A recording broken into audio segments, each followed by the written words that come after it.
Guys, मैं आदित्य जायसवाल और आपको स्वागत करता हूँ आपके इस यूट्यूब चैनल पे। जैसा कि आप स्क्रीन पे देख रहे होंगे, हम आज बात करने वाले बहुत ही ओंदा बहुत ही हॉट टॉपिक के बारे में, जिसका नाम है कंजर्वेशन ऑफ मोमेंटम। तो आइए हम बात करते हैं इस पर, कंजर्वेशन ऑफ मोमेंटम होता क्या है। तो जैसा कि आप लोग देख रहे होंगे, डेफिनेशन में लिखा है, if external force is zero applied on a system then the system of momentum will be conserve. So इसका कहने का बेसिकली मतलब ये है, अगर हमारा कोई सिस्टम है, ठीक है, जैसे सपोज हमारा ये सिस्टम है, ठीक है, हमारा सिस्टम है, जिस वजह में हमारा सिस्टम क्या है, कई सारे इनफाइनाइट मासेस से मिलकर बना हुआ है, ठीक है, M1, M2, M3, M4, M5 ऐसे डॉट डॉट करके हमारा Mn तक ऐसे कई सारे सिस्टम, ये हमारा सिस्टम है। इनफाइनाइट मासेस इस इनफाइनाइट DM मास से मिलकर हमारा क्या एक पूरा सिस्टम बना है, ठीक है, एक पूरा सिस्टम हमारा मास M बना है, ठीक है।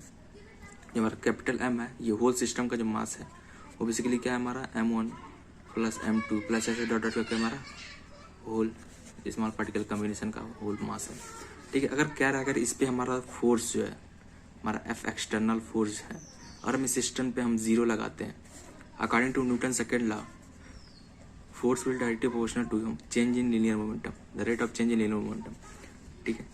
If the external force applied on the system is will be zero, then dp upon dt will be zero. Now dp upon dt will be zero, then हमारा dp will be zero, यानी rate differentiation of momentum will be zero. Now यानी differentiation of momentum zero, हम इसको differentiate, then we integrate, this side and then integrate p1 to p2, क्या p2 minus p1 will be zero, then P2 is equals to P1. If the external force applied on the system will be zero, then when momentum will be conserved, then before force applied on before P1 and P2, before collision and after collision, momentum will be equal. No disturbance, no any exchange type of system with another. तो basically कहने का मतलब ये है, हमारा external force zero है, इसका rate of change of momentum भी जीरो होगा। Rate of change of time के साथ मोमेंटम जीरो नहीं कर रहा है, यानी जो हमारा इनिशियल मोमेंटम है वो फाइनल मोमेंटम के बराबर होगा, ठीक है। हमेशा इसका एग्जांपल्स के साथ समझते हैं। अगर जैसे मान लीजिए हमारा बॉल है, ठीक है, दो बॉल है, ठीक है, ये M1 है, ये M2 है, ठीक है। अब दोनों एक साथ कुछ वेलोसिटी, ये मान लीजिए U1 से चल रहा है, ये U2 से चल रहा है, ठीक है, ठीक है। और हम मान लेते हैं एक बार U1 हमारा ग्रेटर देन U2 है, ठीक है। अगर U1 है ग्रेटर देन U2 तो क्या करेगा, ये इसकी स्पीड ज़्यादा है इस स्पीड की, तो ये जब इसको ओवरटेक करेगा, इससे कोलाइड करेगा, कोलाइड करने के बाद हमारा कुछ ऐसे होगा, ठीक है। ये कोलाइड किए आपस में, M1 है, ये M2 है, ठीक है। कोलाइड करने के बाद ये आपस में चिपके हैं, इनकी कुछ अपनी में कॉमन वेलोसिटी होगी, जैसा कि आप लोग देख रहे होंगे। ये इसका जब एक साथ मिले तो इनकी कॉमन वेलोसिटी होगी कुछ, बाद में कॉमन होने के बाद ये अपने आप में एक फिर हटेंगे, ठीक है। यहाँ पे अप्रोच हुए, ठीक है, यहाँ पे अप्रोच हुआ, यहाँ पे एक पास है, यहाँ पे सेपरेशन स्टार्ट होना शुरू हो जाएगा। ये M1 है, ये M2 है, इसकी मान लीजिए सेपरेशन के बाद इसकी वेलोसिटी V1 हो गई, इसकी वेलोसिटी V2 हो गई, ठीक है। ये आफ्टर, देखिए ये बिफोर कोलिजन है, ये हमारा कोलिजन है, इसके पहले वाला कोलिजन है, ठीक है, इसके पहले वाला है, और इसके कोलिजन होने के बाद इसके बाद वाला, ठीक है। अगर हम इस इक्वेशन को सॉल्व करते हैं, ठीक है, अब हमारा एक्सटर्नल, देखिए बाहर से कोई एक्सटर्नल फोर्स लग नहीं रहा है, ये अपनी वेलोसिटी चले सी, अपनी वेलोसिटी चले सी, कोलिजन के बाद अपनी डिफरेंट वेलोसिटी हो गई, कोई भी एक्सटर्नल फोर्स नहीं लगा इस पे, इसमें क्या हमारा एक्सटर्नल फोर्स जीरो है, ठीक है। एक्सटर्नल फोर्स जीरो है according to formula, according to theory, हमारा कॉन्सेप्ट का मोमेंटम कंजर्वर रहेगा, और मोमेंटम कंजर्वर रहेगा। आइए हम लगाते हैं मोमेंटम कंजर्वेशन। अगर हम इस पे बात करें, इस सिस्टम की बात करें, अगर हम क्या लिखेंगे, हमारा मोमेंटम क्या होता है, M1 मास इंटू वेलोसिटी होता है, M1 इंटू U1 प्लस इसका क्या है हमारा, ये बिफोर कोलिजन है ना, इसका यहाँ पे लिख लेते हैं बिफोर कोलिजन, ठीक है, M2 इंटू U2, ठीक है। आफ्टर कोलिजन होने के बाद ये क्या होगा, एक साथ कंबाइन होगा, V कॉमन हो गया, एक कंबाइन हो गया, M1 प्लस M2 हो गया, और ये हमारा V कॉमन हो गया, ठीक है। हमारा क्या हो जाएगा, M1 U1 plus M2 U2 equal to M1 plus M2 into V of common, ठीक है, V ऑफ कॉमन ऐसे दिखा दे रहे हैं, ये हमारा इक्वेशन 1 हो गया, ठीक है। अगर हम आफ्टर कोलिजन की बात करें, ठीक है, आफ्टर कोलिजन की बात करें, ये आफ्टर कोलिजन में अब हम इसको अपना सिस्टम मानेंगे, ठीक है।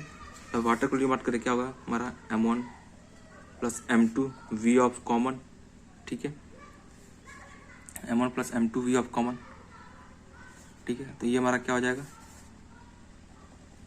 M1 V1 plus M2 V2 होगा। यहाँ से लिखेंगे तो हम इसको सेकंड मान लेते हैं, ठीक है। अगर हम दोनों सेकंड को करें फ्रॉम फर्स्ट एंड सेकंड से तो हमारा क्या हो जाएगा V ऑफ कॉमन कैंसिल हो जाएगा। तो क्या लिख सकते हैं बस ये बचेगा, हम क्या लिख सकते हैं M1 U1 plus M2 U2 is equal to हमारा M1 V1 plus M2 V2 बराबर है। देख रहे हैं हमारा, यानी जो इनिशियल मोमेंटम था ये हमारा वो फाइनल मोमेंटम के बराबर हो गया, ठीक है। हम देख रहे हैं इनिशियल मोमेंटम जो हमारा था वो फाइनल मोमेंटम के बराबर हो गया, ठीक है। इससे हम प्रूव कर सकते हैं जो हमारा मोमेंटम है वो कंजर्व है इफ अनलेस एंड अनटिल हमारा एक्सटर्नल फोर्स हमारा जीरो हो, ठीक है। और ये भी है हम मोमेंटम ऐसा तो है नहीं सिस्टम को रख दिए रेस्ट पे तो हमारा मोमेंटम आ जाएगा, ऐसा भी नहीं है। मोमेंटम तभी आएगा हम किस पीस से applied unless until we apply force on the system of body, ठीक है। मोमेंटम तभी आता है जब हम अपने एक्सटर्नल फोर्स लगाते हैं, ऐसे बॉडी को रेस्ट पे रख के मोमेंटम नहीं आता, ठीक है। मोमेंटम आता है हमारा एक्सटर्नल फोर्स लगा के, ठीक है, ठीक है।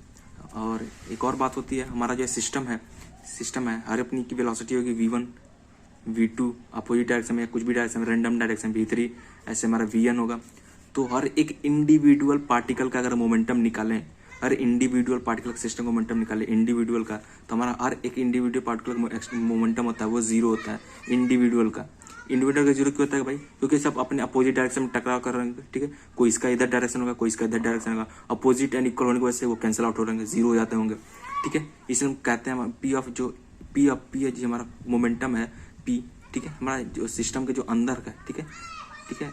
एवरी मास और मोमेंटम वेलोसिटी की बात करें तो P of every inside the system जो होता है वो जीरो होता है। बाहर का जो P of centre of mass होता है, जो हम बाहर का जो मोमेंटम निकालते हैं नेट फोर्स करके निकालते हैं अपना, तो वो जो जीरो नहीं होता वो कंजर्व होता है। बट इंडिविजुअली की बात करें due to equal and opposite side velocity होने की वजह से, ठीक है, वो हमारा जीरो हो जाता है, ठीक है। तो ये था बात हमारा कंजर्वेशन ऑफ मोमेंटम की। और आगे हम बात करेंगे कोलिजन्स की, इसी के रिलेटेड हमारा कोलिजन भी है, ठीक है, हमारा कोलिजन भी होता है, ठीक है।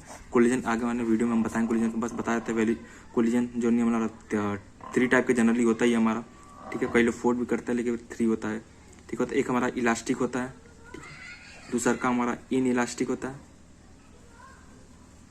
ठीक है, इन इलास्टिक। तीसरा का जो होता है हमारा परफेक्टली इन इलास्टिक होता है, ठीक है, परफेक्टली इन इलास्टिक होता है। 3 तरह और भी बहुत तरीके होते हैं, 4-5 तरीके, बट 3 तरह जनरली मोस्ट कंसिडर किए जाते हैं, ठीक है। इसमें जो इलास्टिक में क्या होता है हमारा E इक्वल टू परफेक्टली 1 होता है। ई की बात करेंगे, E जो हमारा कोफिशिएंट ऑफ रेस्टिट्यूशन होता है। इन इलास्टिक में E हमारा जो होता है वो 1 से 0 के बीच में होता है। परफेक्टली इलास्टिक में E हमारा 0 होता है। तो हम बात करेंगे ये सब आगे वाले वीडियो में कोलिजन की बात करें। सो अगर आप एक क्वेश्चन देखते हैं हमारा कोलिजन से रिलेटेड, मोमेंटम से रिलेटेड। अगर मान लीजिए हमारा ये ट्रॉली है, ठीक है, ये हमारा ट्रॉली है, ठीक है, इस पे एक बंदा बैठा हुआ है, ठीक है। अगर इसका जो मास है, ट्रॉली का मास अगर हम 10 kg लेते हैं, इसका मास हम 20 kg लेते हैं, ठीक है। अगर ये सपोज अगर ये मैन चलने लगा, इस ट्रॉली के ऊपर चलने लगा 2 मीटर पर सेकंड से, ठीक है, तो ट्रॉली की रिक्वायर्ड स्पीड क्या होगी, तो ट्रॉली की रिक्वायर्ड अगर इसको निकालें, ठीक है, हम सिस्टम में एक्सटर्नल फोर्स जीरो है, external force zero momentum conserve रहेगा।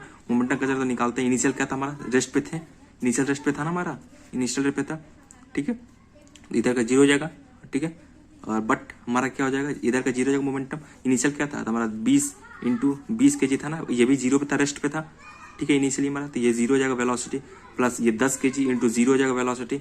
बस फाइनल देखते हैं, फाइनल हमारा क्या 2 मीटर वाक से चल कर रहा है और मैन, तो क्या लेंगे 20 इंटू 2 मीटर पर सेकेंड, प्लस ये कर रहा है जब पीछे जा रहा है ना, ट्रॉली रिक्वायर्ड स्पीड पूछा जाता है, हमारा वेलोसिटी क्या है, ट्रॉली का नेगेटिव में है, तो क्या हो जाए 10 kg इंटू माइनस भी, क्योंकि माइनस भी क्या हमारा रिक्वायर्ड स्पीड है, ठीक है। देखिए ये पूरा जीरो हो गया सिस्टम, ये माइनस से इधर जाएगा तो प्लस आएगा, यानी 10 नहीं होगा, ये मास तो ट्रॉली पे ही ना, तो 20 10 30 होगा, ये 30 kg होगा, ठीक है।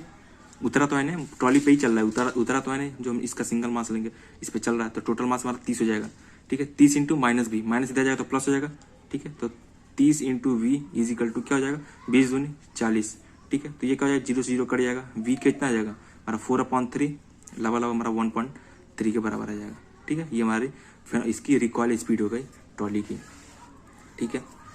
तो एक और हम बात कर लेते हैं इसमें, ठीक है।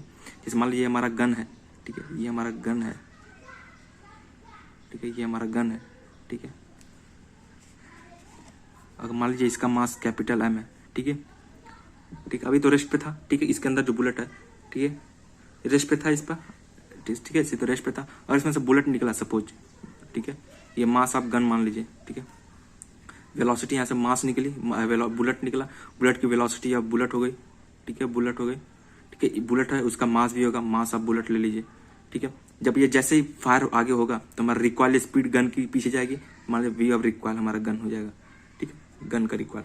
अगर इस पे मोमेंटम कंजर्वेशन लगाते हैं तो क्या शुरू में रेस्ट पे था तो शुरू का तो 0 हो जाएगा सारा चीज, क्योंकि शुरू में गन भी रेस्ट पे था, बुलेट भी रेस्ट पे था, तो इनिशियल का पूरा 0 हो जाएगा। बाद में क्या हो जाएगा हमारा मास ऑफ गन इंटू रिक्वाल, बोला था ना रिक्वाल पीछे की तरफ जाता है, वेलोसिटी क्या हो जाएगा माइनस वेलोसिटी ऑफ गन, ठीक है, plus velocity of bullet into mass of bullet, ठीक है, ठीक है। इधर ये माइनस में ही दे जाएगा, प्लस में हो जाएगा। तो यहाँ से अगर हम वेलोसिटी हम गन का निकाले कितना गन रिकॉइल किया वेलोसिटी ऑफ गन, तो हमारा क्या हो जाएगा ये सब mass of bullet into velocity of bullet upon mass of gun, ठीक है। तो यहाँ से भी हम निकाल सकते हैं गन की रिकॉइल स्पीड, ये भी देख लिया हम, ठीक है। सो गाइस आपको आई होप आगे वीडियो पसंद आया होगा।